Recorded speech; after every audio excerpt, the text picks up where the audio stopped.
1243 मतांनी कमी फरकाने माझा पराजय झाला आणि दोन्ही याद्यामध्ये नाव असणारा मी राज्यातला क्रमांक 1चा उमेदवार आहे.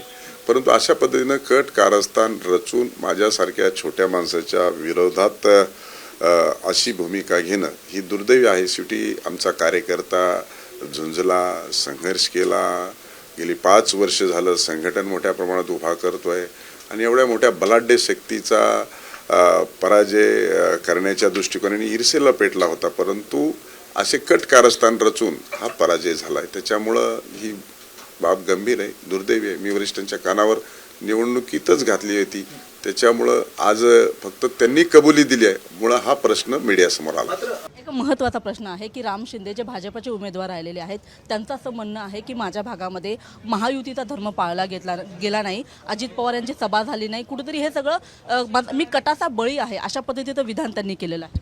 नाही, मला माहीत नाही की अजितदादांची सभा कर्जत जामखेडला मागितली गेली होती की नाही. कारण माझ्याकडे जे काय भारतीय जनता पक्षाकडून प्रदेशाध्यक्ष म्हणून विनंती यायची कमी बावनकुळे साहेबांना पाठवायचो. पण शेवटच्या टप्प्यामध्ये प्रत्येक राजकीय पक्षाचे नेते आपापल्या पक्षाच्याच उमेदवारांच्यामध्ये गुंतले गेले, वस्तुस्थिती काय नाकारता येत नाही. आणि त्याच्यामुळे अशापैकीचं वक्तव्य करणं हे सर्वथा गैर आहे. अशापैकी वक्तव्य आम्हालाही किंवा आमचे उमेदवार काही ठिकाणी करू शकतील, पण त्यापेक्षा अभूतपूर्व असं यश महाराष्ट्रातल्या जनतेने आपल्या पदरामध्ये टाकलेलं आहे. त्या यशाचा शांतपणाने स्वीकार करत आपण पुढे जाण्याची आवश्यकता आहे. ते पुढे जाणं सर्वांच्या हिताचं आहे.